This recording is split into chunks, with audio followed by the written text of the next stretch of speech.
Siasatan dalaman sedang dijalankan susulan insiden kemalangan melibatkan perkhidmatan kereta api dan motosikal troli di landasan kereta api Tenam Pangi 3 Mac lalu. Menurut kenyataan Jabatan Kereta Api Negeri Sabah JKNS, pihaknya telah mengaktifkan siasatan dalaman melalui Board of Inquiry mengikut prosedur penyiasatan yang sedang berkuat kuasa. JKNS turut membuat laporan di Balai Polis Tenom bagi memaklumkan insiden berkenaan dan untuk tindakan lanjut pihak berkuasa. Sebarang tindakan susulan akan ditentukan berdasarkan hasil siasatan Lembaga Penyiasatan selaras dengan peruntukan mengikut Enakmen Kereta Api 2017.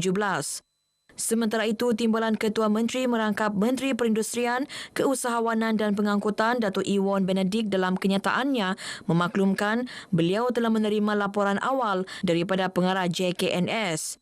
Laporan tersebut turut dipanjangkan kepada Pejabat Ketua Menteri dan akan dibentangkan dalam mesyuarat Jemaah Menteri Sabah pada 11 Mac ini.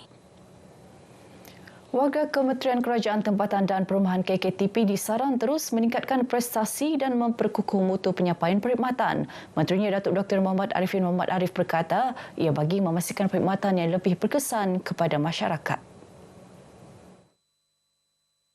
Saya lihat di daerah-daerah, majlis daerah, perbandaran dan semua yang di bawah KKTP telah melaksanakan tanggungjawab dengan baik. Tinggal kita tambah baik saja apa yang perlu kita tambah baik. Dan saya bersama-sama dengan pembantu-pembantu menteri di bawah KKTP ini dan juga dengan Datuk SUT kita akan sentiasa memantau, melihat, menerima cadangan, menerima input. Beliau berkata demikian ketika ditemui media selepas menyampaikan amanat dalam Majlis Amanat Menteri dan Berbuka Puasa KKTP 2026 di Kota Kinabalu. Program dihadiri 26 majlis daerah dan perbandaran seluruh negeri serta kaki tangan kementerian.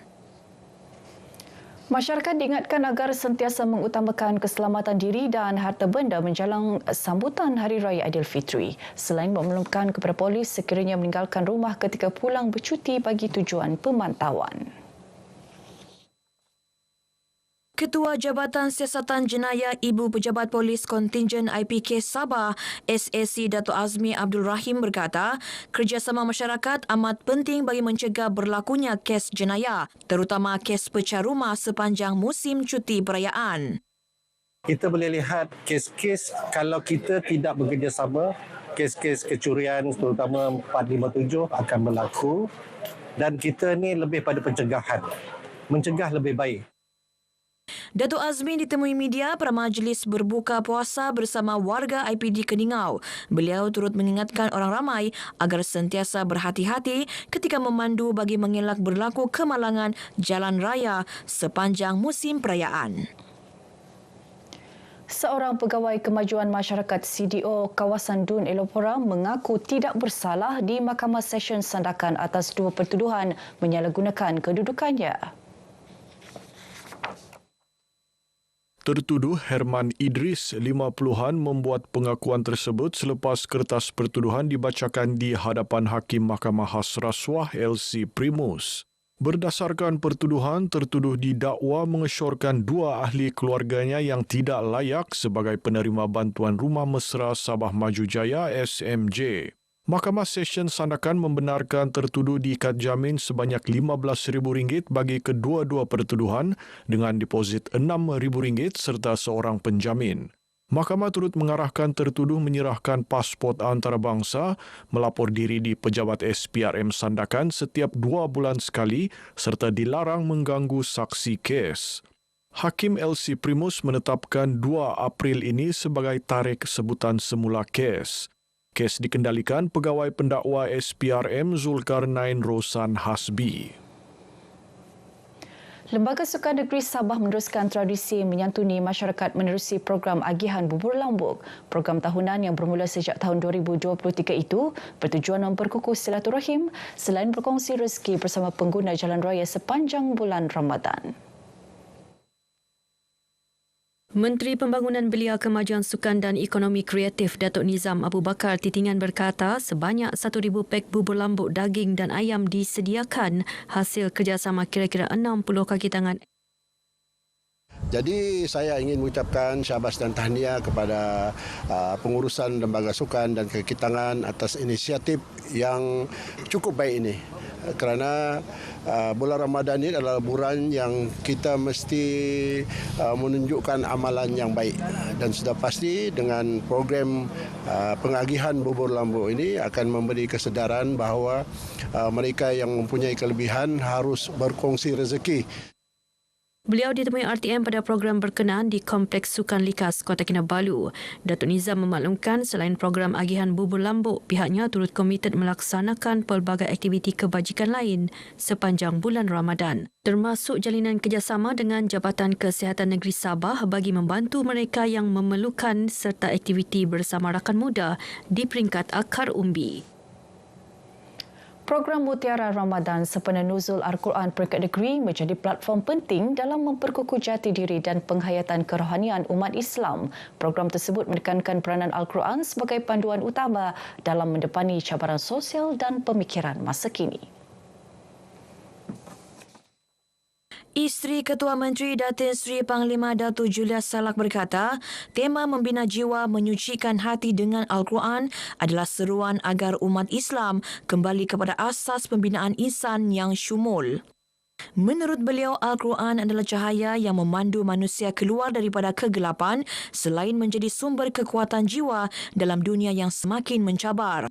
Datuk Julia yang juga Yang di-Pertua Mutiara GRS menyatakan demikian pada majlis perasmian program tersebut di Kota Kinabalu. Beliau turut mengingatkan bahawa bulan Ramadan adalah peluang terbaik untuk mendidik nilai kesabaran, keikhlasan dan ketakwaan melalui peningkatan amal ibadah. Program diisi dengan ceramah khas oleh Profesor Madya, Ustazah Dr. Sharifah Hayati Said Ismail dari Akademi Pengajian Islam Universiti Melaya mengenai kepentingan akhlak dan jati diri masyarakat.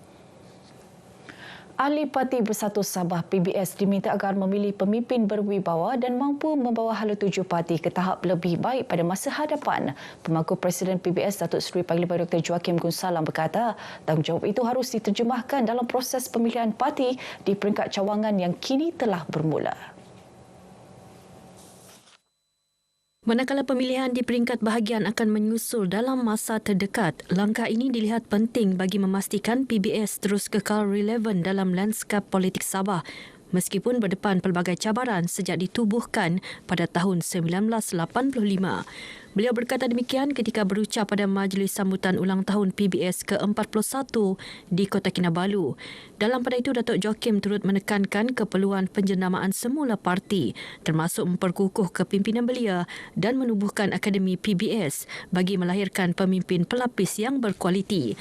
Selain itu, PBS akan terus memperkasa perjuangan terhadap isu-isu kritikal negeri seperti Perjanjian Malaysia 1963, MA 63, pembangunan infrastruktur dan kebajikan rakyat. Sementara itu, ahli PBS diminta mengekalkan perpaduan dan kestabilan parti menjelang proses pemilihan serta persediaan menghadapi cabaran pilihan raya akan datang.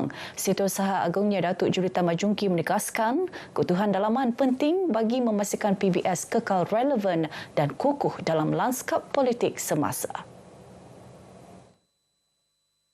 Beliau berkata tahun ini merupakan tempoh penting bagi PBS memandangkan pemilihan kepimpinan di peringkat bahagian akan berlangsung di seluruh negeri. Datuk Julita menekankan bahawa setiap ahli perlu mengutamakan kestabilan parti bagi memastikan PBS sentiasa bersiap sedia mendepani sebarang cabaran politik yang semakin dinamik. Beliau turut menggalakkan penglibatan lebih ramai golongan muda untuk menggalas tanggungjawab kepimpinan bermula daripada peringkat cawangan dan bahagian.